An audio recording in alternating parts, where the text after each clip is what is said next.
Okay, good morning and welcome back to Upload TV, and thanks for joining both Joey the Tweet and the Average Golfer up at Clark's Golf Centre in St Helens. We've had a busy old morning. We've been doing some head-to-head challenges, something that we've not done before. Really enjoyed this morning's change, and we're going to continue with what is in my bag currently. We're looking at the 3 woods at the moment, fairway woods, and I'm using currently the TaylorMade M1. Massive seller, very successful range for TaylorMade, and a great performer, to be fair. By far the better 3 wood from last year for me personally. But we've seen some impressive clubs released in recent weeks, and one that we've not done a review on came in a bit later. It's the big Bertha Fusion range. Again, very much brand new product. We reviewed the driver, but the 3 wood came in a few days later, so we've not done an independent review, so it's going to go straight in on a head-to-head challenge against my current 3 wood, and we'll see which one comes out on top. Okay, we're all set up and good to go for what is our 3rd head-to-head challenge of the morning. Every new product is taking on my TaylorMade M1 3 wood at the moment. Been in my bag for the large majority of this year, and I've enjoyed hitting it, and to be fair, fairly consistent off the tee in terms of finding fairways, and distance is always, I think there's a lot of help with this club, so even with pretty poor shots and swings that the average golfer will throw in, I've gotten away with a few with the help that this club has given. So, like I said, 2 head-to-heads so far, Titleist 917 and the Strixon ZF65. We've already done those, so watch those 2 videos and see which came out on top. Will I be keeping this club in the bag this year, Joe? What do you think? When I say this year, we're still in the same year, aren't we? I'm thinking ahead. Yeah. Next season, maybe. So we're up against now, this is the Callaway Big Bertha Fusion. We haven't done an independent review of this product, so this has only just come in a couple of days ago. So we're going straight into a head-to-head challenge. Your choice? I'm sticking with the M1. M1, ooh, controversial, Joe. Got faith in the M1. Well, the other point to mention, and we don't need any excuses before we start hitting, but we only got a regular shaft in the Callaway Fusion. Yeah. So maybe that wouldn't be ideal, I don't know, but we'll soon find out. But that would be different to what I've got currently. Anyway, enough talking. So Joe, you've chose the M1. Let's see if I can back that up with some decent numbers.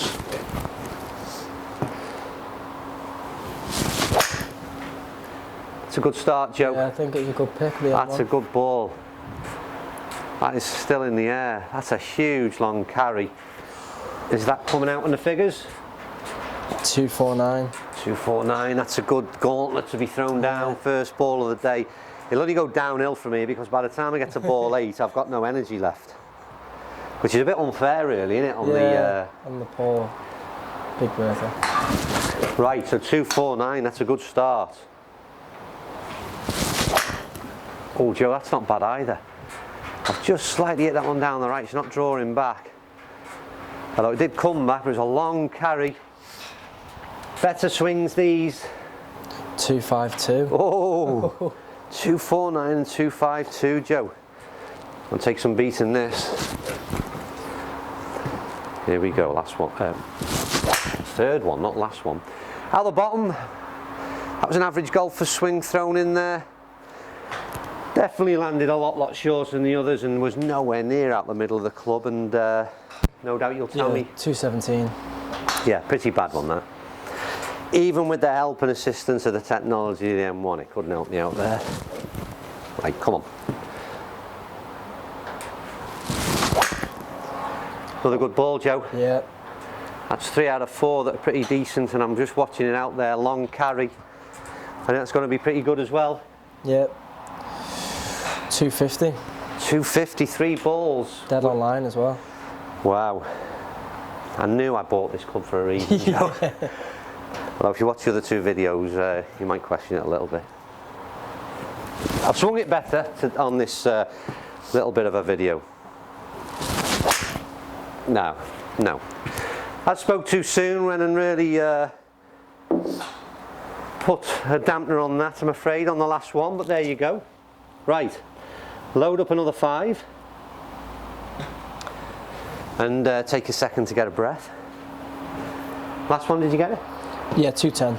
So it was a really 2 really bad shots, to be fair, and 3 really good shots. So it was a real difference. But again, just just purely to get away from just this pure head-to-head thing. Again, I've not seen the ball flight and numbers in the screen that Joe's looking at, or what you're looking at now. But they were all fairly straightish shots, I think, Joe, was it? Last one was the furthest. Pretty wayward, wasn't it? Yeah. But the other 3 are. And that's the thing, I think, with all the clubs, but in particular I liked about the M1, and I ended up with the M2 driver as well, is that the kind of dispersion left-right was not great. So even my off-centre hits and the not so good swings, technology helped me out a bit. And like I said, that was the reason, really. Apart from the fact it performed well distance when I got it right, it helped me out when I didn't. So that's the key factor for me. Right, so this is I'll do a very quick aesthetic review, because this is the one that's totally different in its shape from the top as you look at the club head behind the ball. Joey, maybe he'll throw up a quick picture here for you to help me describe it. It's an elongated and almost squared off at the back end, very different in its looks, and was even more pronounced in its in that odd shape in the driver. So it's slightly less, well, I was going to say offensive, that's not really fair, but I wasn't too keen on the look of the driver, mate. But I don't mind this so much, like I said, but it's certainly not your typical driver shape. Anyway, regular shaft, so I don't want to make excuses, but you know, I wouldn't choose to put this in normally, so let's see how this goes.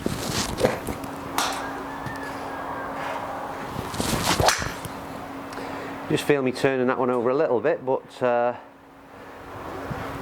not bad in terms of where it's going out there, Joe. I don't know what they'll say in the numbers.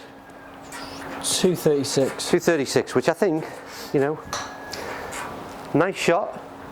Slightly turned over, was it? Yeah, slightly left. Oh, Joe, that's a smash, isn't it? What a sound that was. It's a contender, this. It's a contender. Wow. That was long, Joe. In terms of carry. 245. Ooh, pushing it. There. What was the carry? Carry was 223. Right.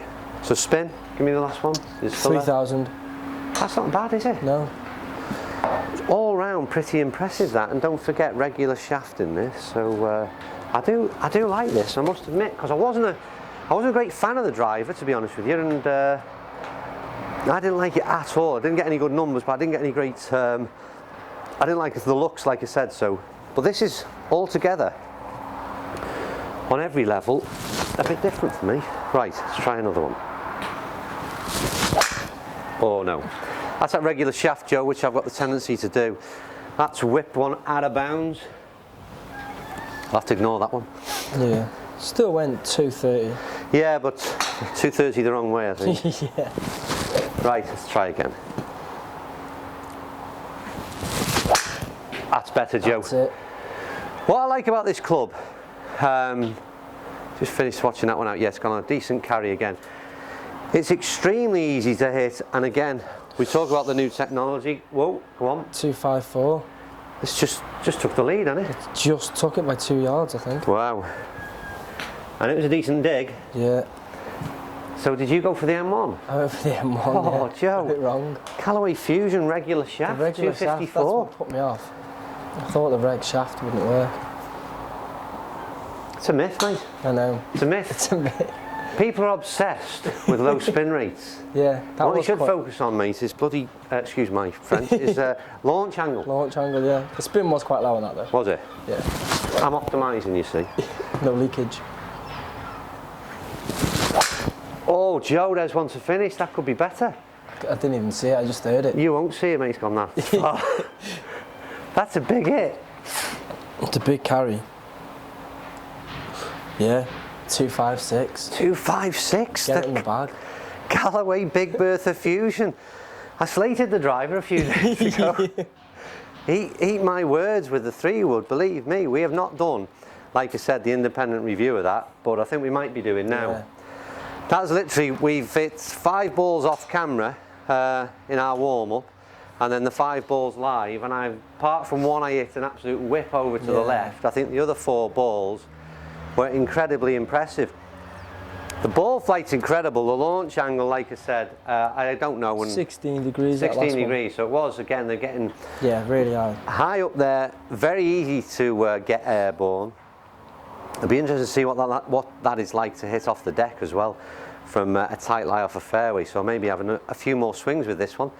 But I think certainly on this occasion, I think we got about 252. Was it the best on the TaylorMade? As I say, I'm always referring back. We'll look at the figures better later. But what I don't need to check is that the longest 3-wood of the day was the big Bertha Fusion. So this is the winner. That one comes out on top. Don't forget, give them a go yourself at somewhere like Clark's Golf Centre in St Helens. And got to say, all the 3 new fairway woods that we did, which was the big Bertha Fusion, remind me, the Titleist 917 and the Strixon ZF65.